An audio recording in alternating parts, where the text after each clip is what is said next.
성도 여러분, 오늘 하루 평안하셨습니까?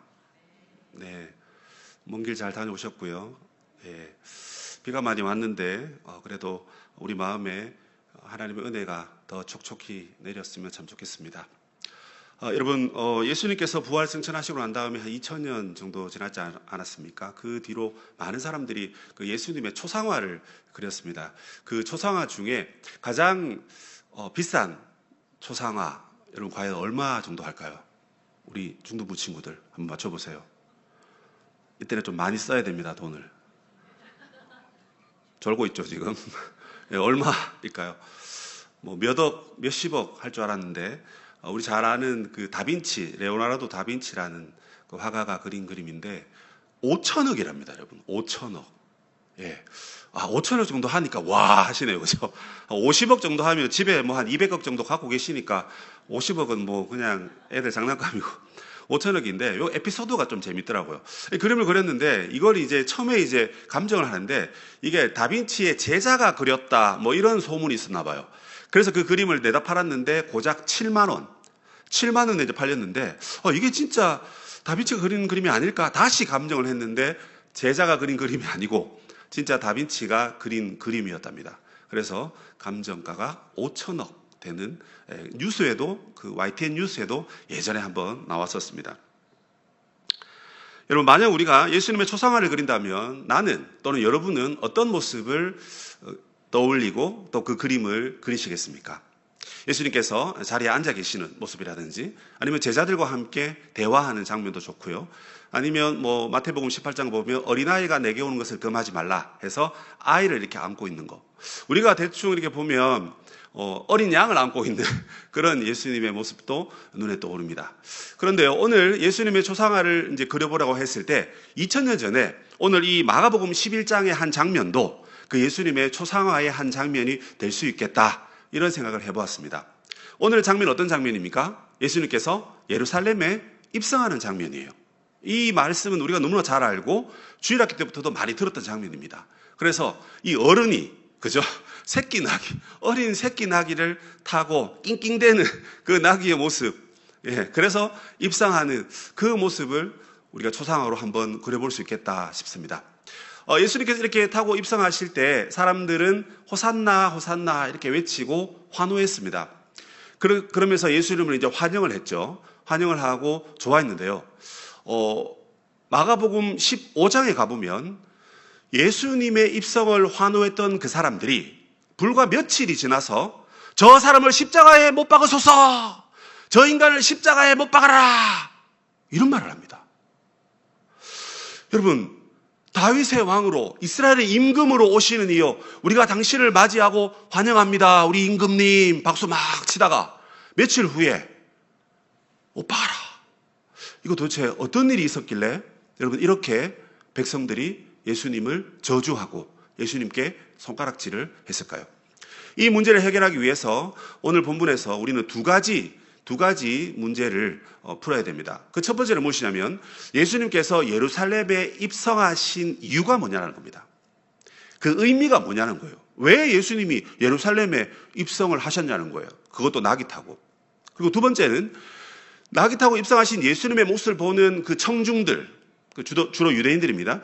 그 유대인들이 호산나 호산나 했는데 과연 그들이 말했던 그 호산나라는 그 말의 의미를 우리가 다 알고 있죠. 알고 있는데 그들이 그렇게 부르면서 속으로는 어떤 생각을 가졌는지 그걸 알아봐야 됩니다. 이 두 가지를 바늘과 실처럼 딱 꿰었을 때 왜 이들이 예수님을 환호하다가 예수님을 하루아침에 내동댕이 치는 이런 사건이 벌어졌는지 우리가 알 수 있단 말입니다. 이걸 통해서 우리가 예수님을 어떻게 섬겨야 될지, 어떻게 믿어야 될지를 오늘 말씀을 통해서 살펴보려고 합니다. 여러분, 마가복음은 마가가 기록했지만 사실 베드로의 복음이라고도 하죠. 베드로의 수행원이 마가였습니다. 베드로는 가방끈이 짧았다 하지 않습니까? 그래서 말이 짧습니다. 그래서 예수님 족보가 없어요. 왜? 베드로가 암기력이 약해서 성경을 잘 못 외우니까 야, 그냥 그 패스해라 해가지고 그냥 넘어갔다. 뭐 이런 웃긴 얘기가 있습니다. 그러다 보니까 마가복음 되게 짧게 기록되어 있고 단순하게 이렇게 되어 있습니다. 하지만 11장부터 16장까지는요, 주제가 뭘까요? 우리 중동부 친구들. 뭐죠? 이민정 목사님이 잘 가르쳐 주잖아요. 아닙니까? 이 11장부터 16장까지는요, 예수님의 공생애의 마지막 일주일의 기록을 기록한 겁니다. 별로 안 놀래네요. 여러분 생각해 보십시오. 16장까지 있는데 11장부터 16장까지 무려 6장을 일주일을 할애해서 기록했단 말입니다. 저는 다큐멘터리 3일 그 프로그램을 참 좋아하는데 무슨 주제든지 간에 그걸 3일 동안 촬영을 꼬박 하는 거예요. 그래서 만약에 뭐 시장에 고등어를 구워서 파는 아주머니의 일상을 담는다 그러면 3일 내내 고등어 굽는 거를 찍어가지고 이 사람이 이렇게 살고 고등어 손질을 이렇게 하고 이렇게 손님들을 접대하고 이런 거 봅니다. 보면 참 자세하게 우리가 몰랐던 것을 알게 되고 보게 되고 자세하게 알게 되죠. 예수님의 마지막 7일의 기록을 베드로가 아무리 무식하고 아무리 가방끈이 짧아도 그것은 절대 잊을 수가 없는 거예요. 본인이 예수님을 부인하기도 했고 또 그때 무슨 사건이 일어났는지 거기에 있었기 때문에 너무나 정확하게 잘 기록을 하고 있는 것입니다. 이 3분의 1이 넘는 이 기록, 예수님의 십자가와 죽음 그리고 부활에 대한 이야기인 거죠. 이것이 우리에게 너무나 중요한 이야기이기 때문에 이 기록을 한 겁니다. 그중에 오늘 11장은 예수님이 예루살렘에 입성하신 이야기입니다. 이거 주로 우리가 종려주일에 듣는 말씀이죠. 종려주일 무슨 뜻입니까? 종려나무 가지를 들고 흔들었다는 뜻입니다. 그 종려나무 가지는 언제 흔드냐면 우리의 장군이 가서 도시를 점령하고 정복했을 때 개선장군처럼 군인용 말을 타고 입장했을 때 와, 우리가 여러분 그 한국 전쟁 때 그죠? 우리 도시가 뺏겼다가 다시 되찾았을 때 어떻게 합니까? 국군이 지나가면 태극기를 들고 막 흔들듯이 종려나무 가지를 이렇게 흔드는 겁니다. 그리고 옷을 펴서 카페트처럼 그러니까 임금이 지나가도록 다 그렇게 하는 겁니다. 그러면서 또 뭐라 그럽니까? 호산나, 호산나 이렇게 얘기합니다. 호산나라는 단어는 헬라어예요. 그럼 원래 여러분 히브리어는 호시안나입니다. 호시안나. 호시안나라는 건 뭐냐면 지금 구원하소서. 나라는 것이 지금이거든요. 아니면 제발 구원해 주소서 이런 의미입니다. 근데 신약에 가서 이거 호산나라고 하면서 구원자가 오셨다. 이렇게 말을 바꿔서 호산나라고 했습니다. 사람들이 이렇게 호산나라고 예수님을 찬송하고 예수님을 외쳤을 때 그날은요 단순한 흥분의 시간을 넘어서 이 거리는 열기로 가득 찰 수밖에 없었어요. 왜냐하면 우리가 읽었던 이 본문은 베드로가 짧게 이야기를 끊었기 때문에 이게 스토리를 잘 몰라요. 그러나 요한복음 12장과 그 다음에 누가복음 9장에 가보면 예수님께서 이때 예루살렘 입성하실 때의 상황을 얘기합니다. 예수님이 입성하시기 바로 전에 무슨 일이 있었냐면 죽은 지 나흘 된 나사로를 살리셨어요. 그러니까 이 소문이 난리가 났습니다. 죽은 지 나흘이 된 나사로가 살았다고? 유대의 그 풍습에 의하면 죽은 지 3일 동안만 시체와 그 영혼이 함께 머물러 있고 나흘이 되면 영혼은 천국으로 하늘로 올라간다 이런 생각을 갖고 있습니다. 그런 사고관을 갖고 있어요. 그런데 죽은 지 나흘이 됐으니까 혼이 어디로 갔습니까? 떠나서 천국에 간 겁니다. 그런데 죽은 지 나흘 된 나사로가 살아났다. 이건 난리가 난 거예요. 여러분 아시는 대로 베다니는 예루살렘과 거리가 3.5km밖에 안 됩니다. 30km 정도, 30분 정도 가까워요. 그러니까 사람들이 이 살아난 나사로를 보려고 난리고 그다음 그 나사로를 살리신 예수님이 과연 누군지 소문은 들었는데 나사렛에서부터 온 그런 가난한 한 목수의 아들이 어떻게 사람을 살리냐? 하고 난리가 난 겁니다. 또 이때가 바로 유월절입니다. 여러분 유월절이 이스라엘의 3대 절기 중에 가장 큰 절기거든요. 그러니까 이 사람들이 다 예루살렘으로 좀 모이는 거예요. 다 모여가지고 절기도 지켜야 되고 그 다음에 예수님도 보고 싶고 죽었다가 살아난 나사로는 더 보고 싶고 이래가지고 완전 문정성시를 이루는 때가 바로 이 마가복음 11장의 상황입니다. 자, 그런데 여러분 이 상황이 되면서 사람들에게 쫙 모이는데 이 사건의 핵심을 사람들이 호산나하고 사람이 모이고 여기에 우리가 관심을 두고 있는데 사실 마가복음의 관점은 사람들에게 스포트라이트를 비추는 것이 아니라 이 모든 것을 주관하시는 이는 하나님이시다라는 것을 우리에게 알려주고 있습니다. 그게 무슨 말이냐면 이 예루살렘에 입성하시는 나귀 타고 입성하시는 이 예수님의 이 사건은 그냥 우발적인 사건이 아니라 하나님의 철저한 계획과 섭리에 의해서 일어나고 있는 일이다 그 말입니다. 저는 어릴 때 이 말씀을 들을 때 좀 의아했습니다. 아니, 왜 다 큰 사람이 어린 나귀를 타고 들어갈까? 덩치가 크면 큰 말을 타야죠. 저처럼 몸무게 한 90 몇 킬로 되면 여러분 큰 말을 타야 되지. 조그만한 말 타면 말이 힘들겠죠. 그죠? 이 성경 보시면서 그런 의문점 가지지 않으셨습니까? 그 의문점을 제가 풀어드리겠습니다. 왜 예수님이 나귀를 타셨냐? 그게 하나님의 계획이었고 하나님의 뜻이었고 하나님의 인도와 하나님의 섭리 다 똑같은 말입니다. 그죠? 이거 하나님께서 오래전부터 계획하신 사건이란 말입니다. 그 예를 들면 그 첫 번째로 예수님께서는 자신이 이방인들에게 넘겨져서 그들에게 희롱을 당하고 그리고 능욕을 당하고 침뱉음과 채찍을 맞고 그리고 십자가에 죽고 내가 살아나겠다 하는 말씀을 거듭하셨습니다. 초기에도 하셨는데 이게 빨리 들통나면 내가 공생의 사역에 문제가 생기니까 늦게 얘기하셨어요. 그러다가 누가복음 9장 51절에 가보면 예수님께서 이제 굳게 결심을 하십니다. 무엇을요? 예루살렘에 들어간단 말은 십자가를 지겠다라는 그 결심을 하신 겁니다. 그 때가 지금 온 겁니다. 그래서 이 이야기를 예수님이 제자들에게 하셨습니다. 그런데 제자들이요, 당장 말립니다. 예수님 지금 큰일 났습니다. 왜? 아니, 예수님이 그 죽은 나사로를 살리는 바람에 유대인들이 지금 우리 죽이려고 난리납니다, 지금. 왜?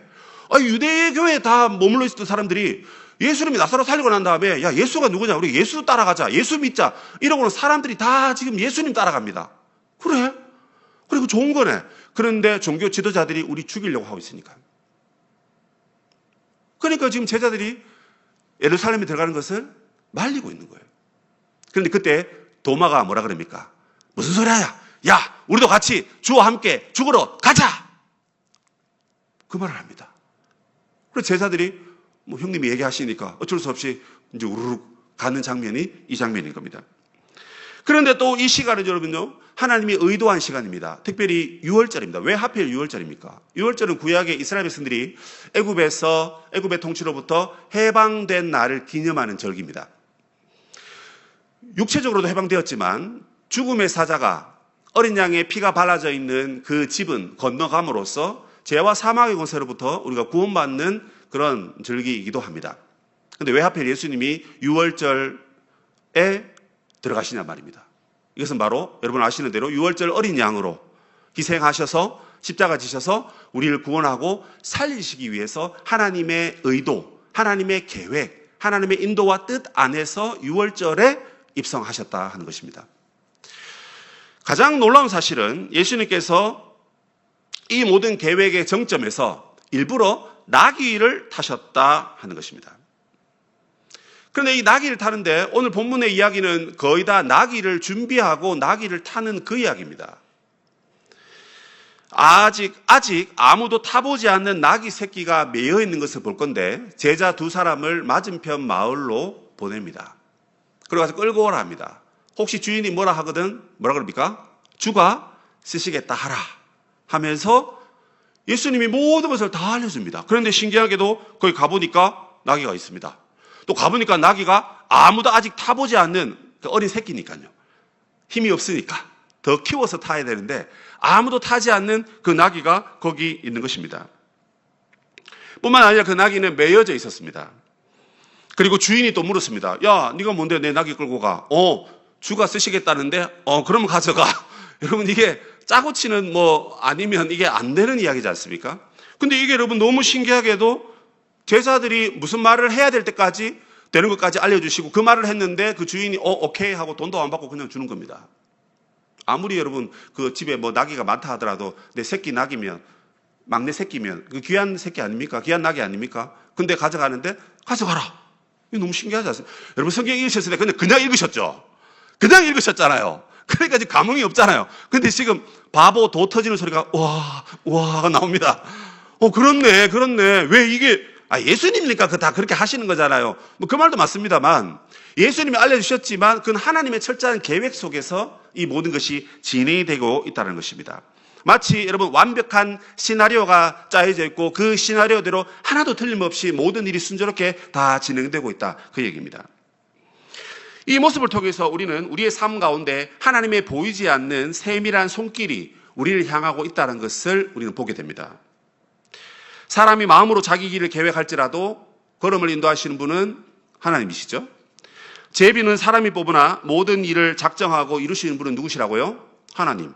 자, 이렇게 하나님이라고 말합니다. 그런데 우리는요, 조급합니다. 하나님이 계획하셨을까?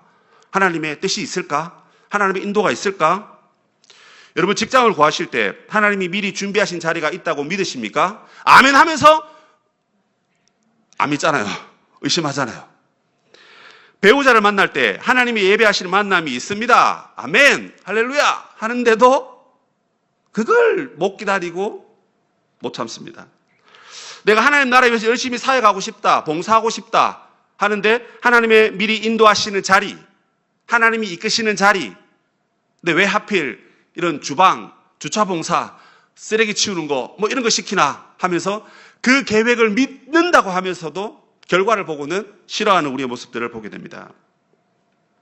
특별히 우리는 경제적 필요를 보면서 하나님이 미리 마련하신 모든 공급의 통로가 있다는 것을 믿습니다 라고 하면서도 하나님의 계획과 섭리를 잘 믿지 못하는 그런 우리의 연약함을 보게 된단 말입니다. 자, 그런데요, 하나님께서는 예수님을 우리의 구원자로 보내시기 위하여 나귀를 타고 예루살렘에 입성하시는 이 모든 사건을 야야야 큰일 났다, 튼튼한 말을 구해야 되는데 내가 바빠가지고 튼튼한 말을 못 구했다, 그냥 나귀를라도 타고 들어가라, 여러분 이게 아니란 말입니다. 하나님이 일부러 그렇게 하셨고 철저한 계획 속에서 이 모든 것을 다 진행시켜 가고 계신다는 말입니다. 그 하나님께서 저와 여러분의 삶 가운데 필요한 모든 것, 우리 인생에 있어서 해야 될 모든 일들을 하나님이 다 준비하지 않으셨을까요? 은혜로 인도하지 않으셨을까요? 아닙니다. 다 준비하시고 하나님의 뜻과 인도함 아래서 다 하나님께서 이끌어 가시는 것입니다. 그러면 우리는 우리의 모든 부족과 우리의 문제들 앞에서 하나님의 섭리가 우리의 삶 가운데 채워지고 있다는 것을 믿고 하나님을 신뢰하고 믿음으로 우리의 걸음을 걸어가야 할 것입니다. 자, 그렇다면 이 위대한 하나님의 구원 계획 속에서 하나님은 예수님을 어떤 왕으로 세상에 나타내려고 했었을까요? 나귀 타는 왕입니다. 나귀 타는 왕인데 이 나귀 타는 왕, 왜 나귀를 타게 하셨을까? 그것은 두 가지 이유가 있습니다. 그 첫 번째 이유가 뭐냐면 구약 말씀을 보면 나귀를 타는 자가 바로 메시아다라고 예언이 되어 있습니다. 그러니까 여러분, 그냥 말 타고 갔으면 그냥 임금인 겁니다. 그냥 지도자입니다. 그런데 나귀를 타고 예루살렘으로 들어간다? 하나님이 보내신 우리의 메시아, 우리의 구원자구나. 이 사인을 하나님 거기에 두셨다는 것입니다. 그 근거 구절이 바로 이 본문을 통해서 스가랴 9장 9절의 말씀의 성취라고 말합니다. 보라, 너에게 왕이 많은데 그는 나귀, 어린 나귀의 새끼를 타고 들어가시는데 그는 평화의 왕이고 겸손한 왕이다. 이렇게 예언이 되어 있습니다. 그래서 그렇구나. 스가랴가 예언한 대로 성전으로 예루살렘으로 나귀를 타고 들어가면 저분이 메시아구나. 이거 다 알게 되어 있단 말입니다. 그리고 이제 더 이전으로 가서 창세기에도 가보면 그런 비슷한 예언이 있습니다. 여러분 잘 아시는 그 야곱의 유언, 창세기 49장입니다. 거기 10절에서 12절에 보시면 규가 유다를 떠나지 않는다 이렇게 되어 있습니다. 이 규라는 게 뭐냐면 통치자의 지팡이입니다. 그러니까 우리 여러분 육군 대장들 이렇게 막 차 타고 막 가면 지팡이 들고 막 이렇게 하지 않습니까? 예, 그 조그마한 지팡이, 그게 규입니다. 그건 뭘 상징합니까? 그 왕권을 상징합니다. 그 왕권을 상징하는데 그 왕권이 유다 지파에게서 나온다는 겁니다. 그런데 유다 지파에서 이제 왕이 나오는데 그 왕은 나귀 새끼를 포도나무에 맬 것이다 이렇게 돼 있어요. 그리고 그가 다스릴 때 많은 사람들이 포도주를 많이 먹어가지고 눈이 벌겋게 될 것이다 그렇게 말하고, 그리고 우유를 많이 마셔가지고 이가 하얗게 될 것이다 이렇게 예언이 되어 있습니다. 지금 한번 찾아보십시오. 틀린 말 아닙니다. 이게 뭘 말하는 거냐면 유다 지파에서 메시아가 올 건데 그 메시아는 나귀를 타고 간단 말입니다. 그런데 나귀를 타고 가는데 왜 포도나무에 나귀를 맵니까? 근데 원래 기둥에 매야 되잖아요. 포도나무에 매는 이유는 뭐냐면 이스라엘의 지천에 포도나무가 많다는 뜻입니다. 제가 포도밭집 아들 아닙니까? 포도나무가 왜 많을까요? 이스라엘에 전쟁이 없고 평화가 왔단 말입니다. 평화의 도시에, 예루살렘 평화의 도시 아닙니까? 평화의 도시에 진짜 평화가 온 거예요. 전쟁이 없는 거예요. 그러니까 지천에 다 그냥 포도 씨앗을 뿌려가지고 포도나무가 여러분 늪처럼, 포도가 여러분 3년이 돼야 이제 열리거든요. 그럼 막 넘쳐나니까 어디에 가도 그냥 뭡니까? 나귀의 그 끈을 딱 던져놔도 포도나무에 그냥 걸쳐놓을 수 있는 거예요. 그가 다스릴 때 진정한 평화가 오기 때문에 포도나무가 너무나 많고, 그래서 아무데나 가서 걸쳐놔도 나귀를 파킹할 수 있는, 주차할 수 있는 그런 상황이 올 거란 말입니다. 자, 그럼 포도주가 많아가지고 눈이 벌게졌다. 그건 무슨 말입니까? 포도주 수확이 잘 돼가지고, 그죠? 모든 이스라엘 백성들이 그 포도주를 먹고 마시면서 하나님의 통치를 기뻐하고 즐거워하는 시대가 온단 말입니다. 우유도 마찬가지입니다. 그죠? 우유가 넘쳐나서 너무 많이 먹은 나머지 이가 그냥, 보통 이가 누런 게 정상 아닙니까? 산화작용에 의해서 침하고 섞이니까 이게 누른 게 정상입니다, 여러분. 그죠? 흰 게 비정상이에요, 사실은. 그런데 우유를 너무 많이 먹어가지고 우유에 그냥 이가 젖은 거예요. 그래서 이게 그냥 이가 하얗게 될 정도로 그 메시아가 다스릴 때에는 모든 이스라엘 백성들이 풍족하게 먹고 잘 산다, 이 예언입니다. 이 두 가지 예언을 볼 때 낙이 타신 예수님은 그러면 우리의 구원자로 오시는 것이 맞다라는 사인을 주신 거예요. 그런데 그 두 번째는 뭐냐면, 이 예수님께서 나귀를 타셨다, 피가 묻어질 수 있겠죠. 왜? 그만큼 처절하게 전쟁에서 이 말과 내가 하나가 되어서 싸움에 승리하고 이 장군들이, 왕이 그 말을 타고 들어오는 겁니다. 그럼 여러분, 당연히 그 말이 아무리 더럽고 피 비린내가 나고 피로 얼룩진 그런 말이라 하더라도 그 영광스러운 말인 거예요. 왜? 너가 있어서 내가 전쟁에 승리했고 너와 함께 하나가 되어서 우리나라를 지키고 이 도시를 점령한 거 아니냐 해서 아무리 못나도 못생겨도 그 말을 타고 들어오는 게 맞습니다. 그런데 사람들의 기대와는 다르게 예수님은 그런 말을 타지 않으시고 나귀를 타고 들어오신 거예요. 여기에는 큰 메시지가 있습니다. 세상은 힘과 권력과 그런 것들로 억압하고 지배하고 그래서 승리하고 착취한 그것을 뽐내고 그것을 자랑하지만, 나귀 타신 것은 겸손을 상징하고 나는 무력과 전쟁으로 칼로 싸워 정복하는 것이 아니라 나의 희생과 나의 죽음으로 너희들에게 평화를 주려고 왔다. 이 메시지가 바로 거기에 들어가 있는 것입니다. 그러므로 구약의 예언과 그다음 예수님께서 나귀를 타신 이 두 가지를 보면서 하나님은 우리에게 겸손한 왕을 소개시켜주고 있는 것을 보게 됩니다. 그런데 예수 믿는 우리들은 언젠가 예수 믿는 것도 이제 권력과 힘이 되어버린 시대가 있었죠. 뭐 십자군 전쟁이라든지 전쟁을 하는데 십자가를 앞에 내걸고 세상을 정복하고, 여호수아서 6장에 나와 있는 여리고성 정복 전쟁을 문자 그대로 이해해서 세상을 십자가로 정복해야 된다 해서 칼과 창으로 세계를 정복하려고 했던 때가 있었습니다. 다행히 그 방식은 하나님께서 원하지 않는 방식이기에 그렇게 세계를 정복할 수는 없었죠. 왜냐하면 그렇게 따지면 이 마가복음 11장에 있는 이 겸손한 왕도 사실은 잘못된 메시지가 될 수밖에 없기 때문에 그렇습니다. 그래서 세상은 힘과 무력으로 세계를 지배하려 하지만 하나님은 겸손한 왕, 평화의 왕을 우리에게 보내셔서 자신의 희생으로, 자신의 십자가 죽으심으로 우리를 구원하시려고 겸손한 왕으로 보내셨다 하는 것입니다. 이것을 보면서 우리는 겸손한 주님을 본받아야 되고 평화의 왕이신 주님을 우리의 가슴에 품고 세상에 평화를 나타내는 삶으로 살아가야 하는 것입니다. 자, 그런데 안타깝게도 이 모든 군중들은 이 겸손과 평화의 왕을 오해하고 제대로 이해하지 못했습니다. 그래서 호산나 호산나 하다가 예수님을 십자가에 못 박는 그런 배반자로 돌변할 수밖에 없었던 것입니다.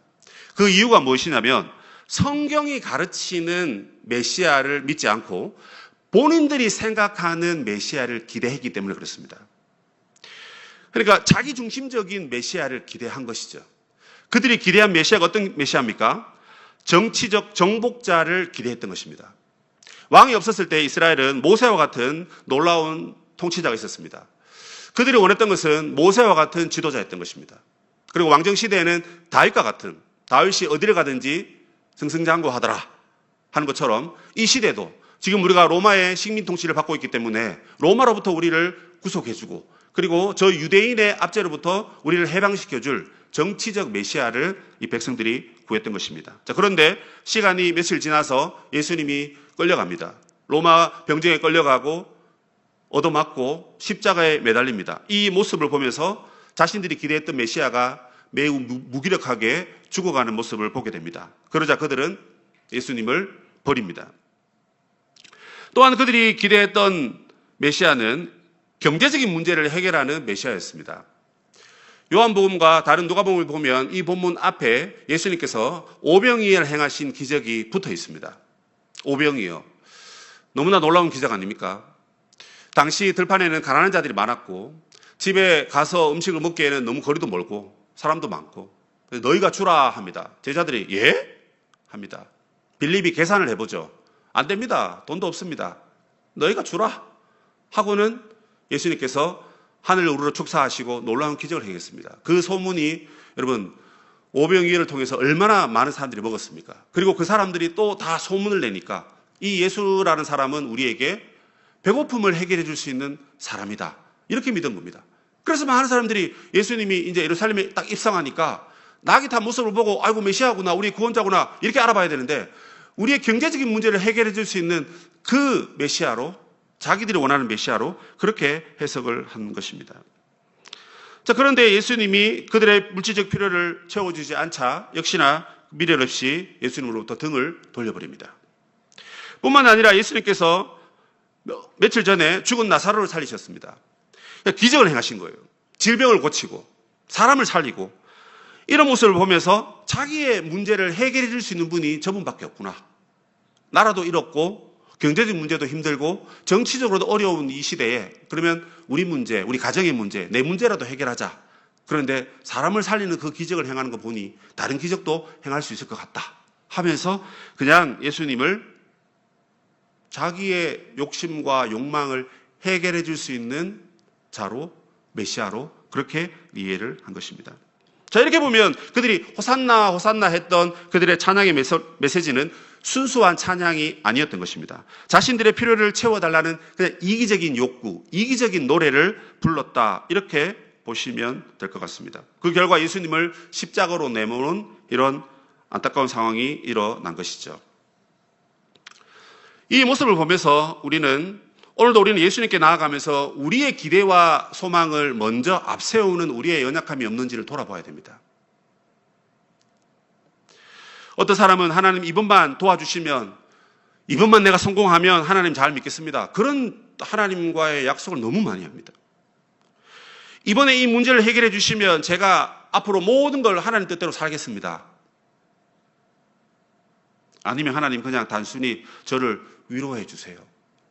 그래서 하나님은 그냥 나의 심부름꾼이고 그냥 마당새처럼 내가 부르면 와야 되고 내가 힘들면 도와주셔야 되고 내게 필요한 모든 것을 공급해 주고 그래서 모든 것을 다 채워줘야 되는 AI 같은 로봇 같은 그런 존재로 우리가 하나님을 섬기고 있더라는 것입니다. 과거 2000년 전에 호산나 호산나 불렀던 그 유대인들이 그렇게 했고 어쩌면 오늘도 우리가 예수를 믿는다고 하지만 예수님을 그렇게 그런 의미로 호산나 호산나 나를 구원해달라고 그렇게 말하고 있는지도 모르겠습니다. 말씀을 정리하면서 2000년 전에 그 군중의 모습을 보면서 오늘 우리에게도 성경은 날카롭게 질문을 던집니다. 너희들이 믿는 예수님은 어떤 분이냐는 겁니다. 힘이 있어가지고 우리 교회가 가장 큰 교회가 되고 우리 성도들이 다 부자가 되고 질병도 없고 돈도 많이 벌고 아이들은 대학 다 잘 가고 청년들은 다 취업 잘하고 다 결혼 잘하고 그게 우리가 예수님을 이기적인 메시아로 호산나 호산나 하고 부르는 것과 별반 다를 게 없다는 것입니다. 물론 여러분 그것이 잘못된 건 아닙니다. 예수님 도와주세요. 도와주셔가지고 잘 되면 참 좋죠. 근데 문제는 하나님이 우리에게 메시아를 보내실 때 나귀를 태우시고 보내신 겸손의 왕으로 이해하면서 도와주세요. 이거 해결해 주세요. 병도 좀 고쳐주세요. 이렇게 가야 되는데 하나님이 우리에게 주신 메시지는 전혀 관심이 없고 지금 당장 나밖에 안 보이니까 내 문제밖에 안 보이니까 그냥 호산나 호산나 하고 열광하는 그런 모습이 오늘 이 시대에 살아가는 우리의 모습이 아닌가 이 부분을 우리가 한번 뒤돌아봐야 한다는 것입니다. 그러므로 이 말씀을 우리는 성경이 말하고 있는 겸손한 왕이신 메시아를 바라볼 수 있어야 된다는 것입니다. 그 말은 여러분, 우리가 세상에서, 특히 직장에서 우리의 힘과 우리의 권력으로 사람들을 이기고 누를 것이 아니라 우리가 겸손한 예수님의 제자라면 그들에게 겸손으로 그들을 섬길 수 있어야 된다는 것입니다. 가정에서 나의 권위를 내세우기보다, 특히 부모들은 자녀들에게 권위를 내세울 수 있잖아요. 그죠? 내가 아빠인데, 내가 엄마인데 하지 않습니까? 그러나 내 몸에서 태어났지만 하나님이 내 몸을 통해 이 땅에 보내신 하나님 나라의 귀한 백성이요, 하나님의 자녀인 것을 우리가 믿고 그 자녀를 존중하고 그 자녀의 잘못과 실패도 너그럽게 이해하고 오히려 도와줄 수 있는 그런 겸손한 자세가 우리에게 있어야 되지 않을까요? 교회에서도 마찬가지입니다. 마치 이 사역은 나 아니면 안 되는 것처럼 이 자리를 안 뺏기기 위해서 어떻게 하든지 그냥 끙끙대는 그런 모습이 혹 나에게 있다면 여러분, 과감하게 그 자리를 내려놓을 수 있어야 됩니다. 왜요? 나 아니라도 누군가가 그걸 할 수 있기 때문에 그렇습니다. 내가 인정받고 싶고 그래서 다른 사람을 밀어내고 세상이 아니라 교회가 그렇게 되면 과연 우리는 나귀를 타신 겸손한 왕을 모시는 하나님의 백성들이 맞는가 하는 질문을 해볼 수 있어야 됩니다. 뿐만 아니라 우리 일상에서 작은 일, 작은 친절, 작은 용서를 베풀면서 섬기는 자로 살아가는 것이 겸손한 왕이신 예수님을 믿는 자의 모습이 아닐까, 그런 생각을 해보는 것입니다. 그러므로 우리는 먼저 겸손한 모습을 보여주신 예수님의 낮아지심을 본받아야 됩니다. 예수님이 얼마나 낮아지셨습니까, 여러분? 성육신 하셨잖아요. 율법 아래 나셨습니다. 여러분, 하나님이 육신의 몸을 입고 오셨어요. 이거는 있을 수 없는 일입니다. 하나님이 하나님으로 계셔도 되는데 하늘 보좌 영광을 버리시고 인간의 몸으로 오셨다는 겁니다. 우리가 여러분 하루아침에 벌레가 된다? 그것과도 비교할 수 없는 겁니다. 우리는 벌레 같은 존재인데 사람이든지 뭐 벌레든지 똑같습니다.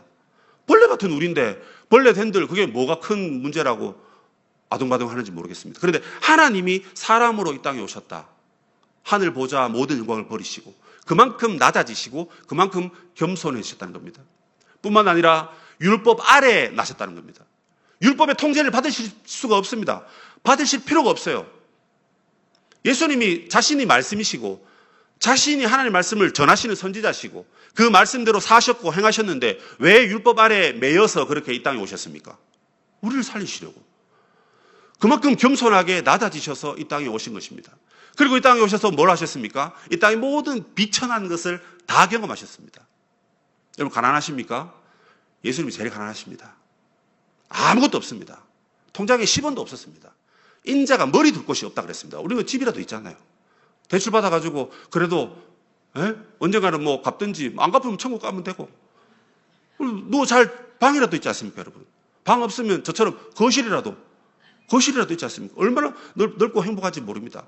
거실 최고입니다. 근데 예수님은 그럴 필요 없는데 가난하고 헐벗고 질병과 슬픔과 제자들의 배신 당해보셨어요? 그래도 배신은 안 당해보셨잖아요, 우리는. 그런데 여러분, 어려움을 당하셨습니다. 그가 낮아지셨기 때문에 그런 어려움을 당하셨단 말입니다. 그리고 죽음을 모르시는 하나님께서 여러분 죽음을 당하셨습니다. 죽음과는 상관없는 분이십니다, 예수님이. 그런데 예수님이 낮아지시면서 죽음을 경험하신다. 십자가와 무덤까지 내려가신 예수님. 그보다 더 겸손한 분은 세상에 안 계시죠. 안 계십니다. 하나님이 나귀를 타고 예수님을 보내신 것은 바로 그렇게 낮아져서 결국은 자기의 목숨으로 우리를 살리시기 위해서 죽기까지 낮아지신 것이 예수님의 본 모습이었던 것입니다.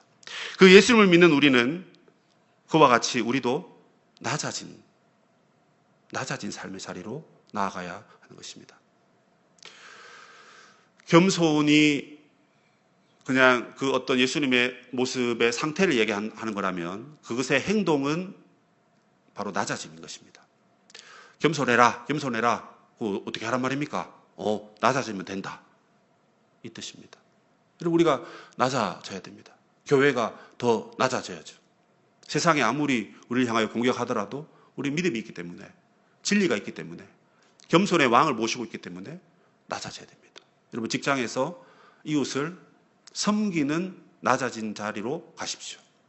가정과 우리의 일터에서 낮아진 자로, 주님과 함께 낮아진 자로 다른 사람을 높이고 섬기는 자리, 그것이 바로 오늘 예루살렘 입성을 통해서 우리에게 주시는 말씀인 것입니다. 겸손한 왕이신 예수님을 신뢰하고 낮은 자리에서 주와 함께 동행하는 우리 복된 성도님 다 되시기를 주님의 이름으로 축복합니다. 아멘.